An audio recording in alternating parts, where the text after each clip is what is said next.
A small private plane crashes deep inside territory controlled by drug traffickers. The noise quickly attracts 3 cartel members. When they open the cabin door, they discover a wooden crate welded shut with heavy chains. Thinking they've hit the jackpot, 2 of them begin dragging the crate out of the plane, while their leader heads to the cockpit. Inside, he finds an unconscious female pilot strapped to the seat. At first, his eyes light up with bad intentions, but the moment he touches her, he realizes something is hidden beneath the seatbelt, a massive stack of cash. He pulls out a knife to cut the belt. What he doesn't know is that this woman is Dominika, a legendary assassin.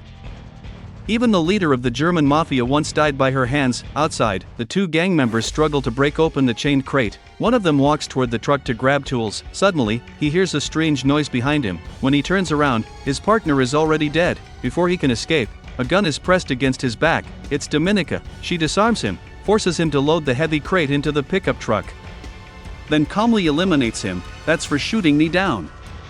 She drives away using the cartel's vehicle. Later, at a gas station, the clerk recognizes the truck. These traffickers are infamous in the area. To avoid trouble, Dominika quickly buries the chained crate, then drives to a remote location. She pours gasoline over the truck and sets it on fire, destroying all evidence. But she doesn't realize it's already too late. Police soon discover the bodies, and the cartel leader turns out to be the brother-in-law of the local sheriff. Because of this connection, corruption spreads fast. Officers steal money from crime scenes. They even take gold teeth from the dead. Only one man refuses to participate, Agent Leo. Disgusted by the corruption, Leo secretly records everything using a hidden camera. He plans to expose the entire operation. That night, Dominika enters a local bar to calm her nerves. There, she meets Leo, sensing danger. Leo warns her to leave town immediately, but before they can talk further, a drunk couple causes trouble. Leo steps in and diffuses the situation. Because of this, Dominika begins to trust him. Later, they return to Leo's home. The next morning, Leo receives an urgent call from the sheriff and rushes out. Before leaving, he tells Dominika she can use his sister's bathroom if needed. Leo lives with his sister Kayla, her 3 children, and their father. After Kayla's husband died, the family struggled financially, but they stayed close. That night is Kayla's daughter's birthday. The house fills with laughter and celebration. Meanwhile, Leo watches hours of recorded footage, clear evidence of the sheriff and his men committing crimes. He contacts Internal Affairs, requesting federal assistance to take down the corrupt police force, but the call is intercepted. Within minutes, armed men arrive. Leo is ambushed and knocked unconscious. The next morning, he is brutally interrogated by Sheriff Lucas. They want the backup files. Leo refuses to talk. The decision seals his fate. Soon after, his severed head is delivered to his family's doorstep as a warning. Kayla collapses in shock. Her daughter breaks down in tears. The corrupt officers pretend to mourn, but suddenly, everything changes. A woman with a cold, deadly presence steps forward. It's Dominika. The officers freeze. She walks straight toward them, eyes filled with fury.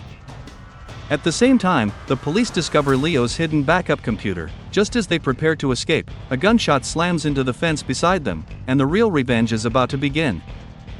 It turns out the gunshot came from Leo's father. The corrupt cops immediately raise their weapons, but the fat officer's gun is snatched away by Dominika in one swift move. Without hesitation, she unloads several bullets into his body. He tries to fight back, but Dominika finishes him with a clean headshot. She then drags his body in front of herself, using it as a human shield. Bullets rain down non-stop, yet none of them touch her. The moment the enemies pause to reload, Dominika pushes the corpse aside and opens fire. Every shot drops a man. After emptying her magazine, she grabs another weapon from a driver, pulls the trigger instantly, and takes him out. She fires at another officer trying to escape.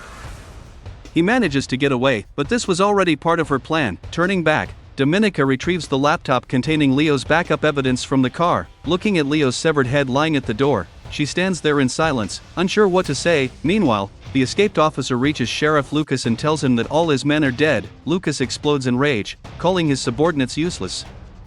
But when he hears that the killer is a foreign woman, he can't believe it. He orders every road sealed. Not even a fly is allowed to leave. Then he personally walks to Leo's house. When he sees the bodies scattered across the yard, Dominika steps out with her gun raised. "I had to see you with my own eyes." "Now that you've seen me," Lucas replies, "what's next?" He offers her a deal. "You're alone. I have dozens of officers nearby. There's no escape. No matter how good you are, you can't save this family." Lucas promises to spare Dominica and Leo's family if she hands over the laptop. Dominica agrees to give him the computer, but only after the family is safely out. Lucas refuses. The nearest town is 20 miles away, all roads are blocked. Kayla is pregnant, their father is in a wheelchair, there is no car, escape seems impossible. Lucas tells her not to throw her life away for strangers and miss all the fun. Dominica replies calmly, "I'd rather stay." Her answer makes it clear, she's staying to fight. They quickly begin preparing defenses. They board up every window, heat a giant pot of cooking oil until it boils, move floodlights onto the rooftop and connect them to the warehouse power switch. Meanwhile, Lucas's backup arrives, a full SWAT truck, 30 armed officers. Using the radio, Dominica hears the confirmation. She assigns Lucy to stay near the power switch. They create a signal code. When Lucy flips the switch, the floodlights must stay on for at least 5 seconds. Science proves that after being exposed to intense light, the human eye needs up to 10 minutes to recover night vision. During that blindness window, she will strike, but just as Dominica finishes giving instructions, Kayla's water breaks. Everyone knows how dangerous that is for both mother and baby, yet there is no time to stop. Dominica quickly hides the family inside the bathroom. She seals the door with wooden boards painted the same color as the walls, creating a perfect disguise. Outside, the SWAT team slowly advances into the yard. After securing the family, Dominica moves behind a parked vehicle. The moment the enemies step into range, she sends the signal. Lucy flips the switch. Blinding white light floods the entire yard. The officers' pupils instantly shrink in self-defense. They freeze, unable to see or react. As the lights shut off again, Dominica's slaughter begins. The movie ends here. Thanks for your watching. Leave your comments below and don't forget to subscribe for more videos like this. Turn on the notification and leave a like to help the channel out.